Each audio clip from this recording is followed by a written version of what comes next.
Voici Philip. Philip n'a pas d'idée pour faire une chouette intro. Philip ne fait donc pas d'intro pour sa vidéo. Philip est un trou du cul.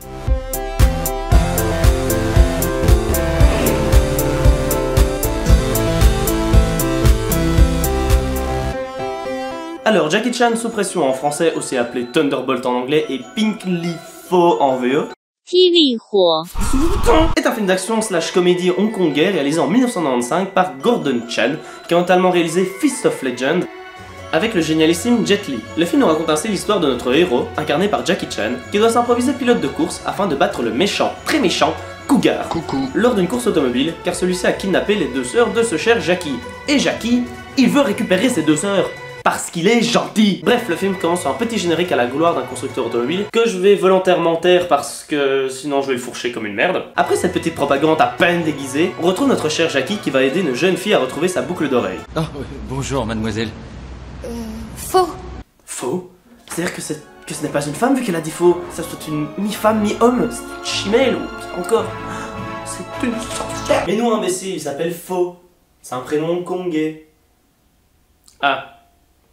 Mais alors pourquoi le film s'appelle Jackie Chan sous pression? Enfin, tu mets pas le nom d'acteur dans le film, tu lui dis pas Daniel Radcliffe à l'école des sorciers, ou je sais pas moi, Harrison Ford et la dernière croisade. Enfin, tu vois, c'est pas logique. Bref, Jackie, bref on s'en fout, aide la jeune femme à récupérer son bien, et le film enchaîne sur la présentation du méchant très méchant qui traîne un mec accroché à sa caisse, pourquoi pas.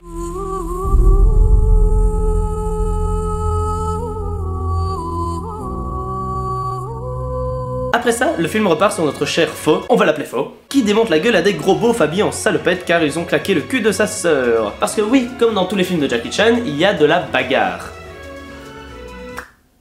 Mais c'est là que ça me perturbe. Faux, dans le film, c'est un mécano, pas un professionnel des arts martiaux. Du coup, son talent pour casser des gueules ne s'explique absolument pas, bordel la couille. Mais soit, plus tard dans la soirée, la police décide de faire un barrage afin d'arrêter toutes les voitures modifiées de la ville, parce que, apparemment, c'est illégal de tuner sa caisse.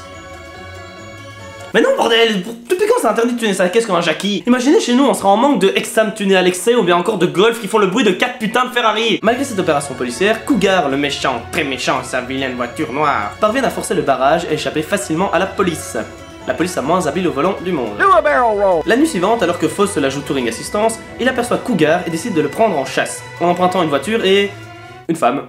Ça peut être une chouette opération marketing, hein. Il devrait vraiment en faire une pub. C'était dans cette magnifique promotion. Une Mitsubishi FTO 9 plus une femme gratuite en promotion pour seulement 42 000 €. Et un procès pour vote d'être humain. Et ce charmant duo improvisé se lance alors dans une course-poursuite très Fast and Furious-esque contre le méchant Cougar. Un rodéo urbain assez long et parsemé de petits cris.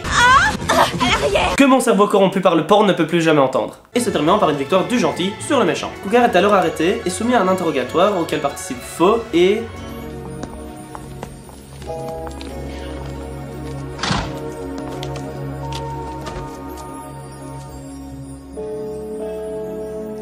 Salut.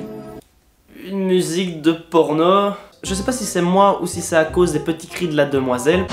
Ah chut hein. Mais cette scène me fait beaucoup rire. Il suffit de rajouter un petit filtre rose et tout prend un autre sens. Tu sais que t'es très fort. Je veux que tu pilotes avec moi. Quel que soit le cadre, officiel ou privé, je suis prêt à tout te fournir. D'ailleurs, Cougar se fait innocenter dans l'affaire grâce à son avocat slash plan cul et à François Mitterrand. Il ressemble beaucoup à François Mitterrand. Pour ne rien arranger à sa journée de merde, Faux se rend compte qu'une femme journaliste est venue chez lui afin d'interviewer sa famille, la même qui se trouvait dans la voiture lors de la course-poursuite et qui adorait crier, alors que celui-ci est totalement opposé au journaliste et le fait savoir. Jamais vous ne m'interviewerez. Vraiment pas gentil. Un chouïa plus tard, des méchants badass tentent d'aller casser la gueule à notre ami Faux. Mais ces méchants monsieur, ils ont oublié un truc. Ils ont oublié que notre héros était mi-mécano, mi-kung-fu. Et du coup, ils allaient se faire casser la gueule. Tout cela amène une grosse scène de bagarre, où notre hybride défonce littéralement une douzaine d'hommes de main tranquillement, surtout qu'à la fin, il enferme ses assaillants dans une pièce où il les recouvre de peinture jaune. C'est marrant, de la peinture jaune. Et ils sont à Hong Kong, c'est parce que... Bref, après ça, Faux se rend au commissariat pour témoigner contre Cougar afin de l'arrêter avec son avocat. J'ai un témoin à charge, Monsieur Chan. What? Il l'a appelé Chan? Mais c'est son nom de famille. Mais... Fo-chan? Mais Chan c'est aussi le nom de... Putain! À la suite de ce témoignage, Fo retourne chez sa famille autour d'un petit barbecue auquel est conviée la jeune journaliste du début du film, qui s'appelle en fait Ami. Si Fo la friendzone, on peut dire que c'est devenu son ami. Le lendemain, l'avocate slash plan cul du méchant, elle donc, se rend à la prison pour débuter une évasion spectaculaire du méchant avec des explosions partout. Cougar parvient à s'échapper, mais son avocate slash plan cul ne survit pas à la fusillade. D'ailleurs, à ce moment-là, le film part vraiment en couille pendant une dizaine de minutes, comme le montre la scène suivante où Cougar fait véritablement tout péter chez Fo avant de kidnapper ses deux sœurs et de le laisser lui et son père mourants. Wow, ce passage est vraiment bizarre. On dirait que Michael Bay a pris les commandes pendant 10 minutes et puis il s'est cassé. Mais avant que les secours arrivent et n'amènent les deux personnages à l'hosto, le méchant ordonne à Fo de l'affronter lors d'une course avec un regard qui dévore ton âme. On peut donc dire après tous ces événements que Fo n'a pas de peau. Merci. Merci beaucoup. Fo monte alors une petite équipe, toujours avec le soutien de notre placement de produit du jour, afin de participer à la course dont Cougar parlait. La troupe construit ainsi une belle Mitsubishi Lancer en un temps record. L'occasion également de voir Camille, la jeune journaliste, commence à tomber amoureuse de Fo. N'empêche qu'elle tombe amoureuse dans des situations cheloues, hein. Waouh, qu'il est beau quand il est transpirant et rempli d'huile de vidange. J'aimerais bien qu'il huile ma rondelle de... Non! Ça va, si on peut même plus rigoler... Soit, étant donné qu'il faut tester la voiture, Fo décide de programmer des essais. Et à votre avis, où va-t-il décider de tester cette voiture? Je vous laisse quelques secondes pour réfléchir.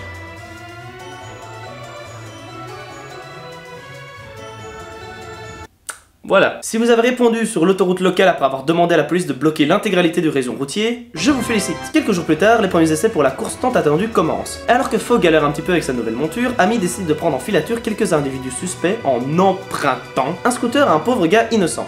Voyant que les gens louches sont des méchants pas gentils, elle décide d'appeler Fo pour qu'il vienne leur dire bonjour. Et du coup, qu'est-ce qui se passe quand notre jeune pilote rencontre plein de méchants? De la bagarre, bagarre, bagarre et rebagarre. À la fin de ce petit contretemps, Cougar, impressionné par la détermination de Fo, décide de le rendre une de ses sœurs, tout en lui assurant que la deuxième sera à lui, si jamais il remporte la course. Cette situation me fait penser à certains scénarios de jeux vidéo, un peu comme la série Pokémon. Le gars ça peut être le plus gros trou du cul de la planète, si tu parviens à le battre, alors il va en tôle direct. Cette situation pourrait être résolue de manière beaucoup plus simple, hein. Libère-la! Non! Mais bon, vu que je suis pas le scénariste du film, celui-ci enchaîne sur les qualifications pour la course, où Fo réalise un temps correct, avant de sortir violemment de la piste. Et malheureusement, un incendie se déclenche rapidement, et Fo est incapable de s'extraire du brasier. Malgré tous ses efforts, il périra dans les flammes ardentes, au terme d'une lente et longue agonie.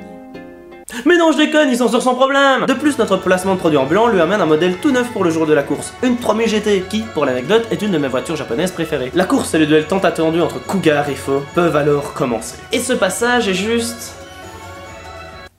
incroyable.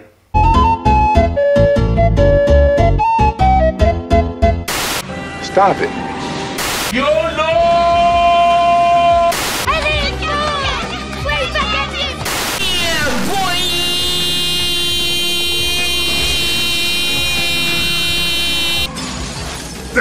Après tout ce beau spectacle, Fo parvient à remporter la course au photo finish face au méchant Cougar. Mais le méchant pas gentil décide de pas se rendre et de prendre directement la fuite. Fo le prend alors directement en chasse et parvient à l'arrêter dans ce qui est probablement la cascade automobile la plus bizarre de l'histoire du cinéma. Au final, tout est bien qui finit bien. Fo retrouve sa sœur avant de finir dans les bras de la jeune journaliste qui l'avait repoussé tout au long du film. Et voilà, c'est la fin de Jackie Chan sous pression. Et c'est absolument génial. Tout dans ce film est incroyable. Entre ces scènes d'action dignes de Benny Hill et des acteurs en totale roue libre, il est véritablement impossible de s'ennuyer. Le film n'est pas mal filmé avec des scènes à la con, il est burlesque et je pense que c'est volontaire. Pourquoi je pense ça? Parce que Jackie Chan n'est pas un inconnu dans le milieu de la course automobile. Il possède même une écurie courant en LMP2 pendant les 24 heures du Mans et durant l'intégralité du championnat d'endurance officiel de la FIA. Il n'a pas voulu faire un film réaliste, il a voulu faire un film arcade, presque comme un vieux jeu vidéo. Et quand on comprend que rien n'est logique, que tout baigne dans un n'importe nawak typique de certains films hongkongais, on apprend à vraiment apprécier le film. Le film n'est pas fait pour de mauvaises intentions, il veut juste qu'on rigole de lui, avec lui. Voici Philip. Philip vous dit que l'épisode est terminé et qu'il espère qu'il vous a bien plu. N'hésitez pas à liker, à commenter et surtout à partager cette vidéo. Et oui, il a fait une outro de merde. C'est vraiment un trou du cul qu'il aille manger ses morts lol xddddddddddddd. En plus sa vidéo fait même pas 10 minutes ce con.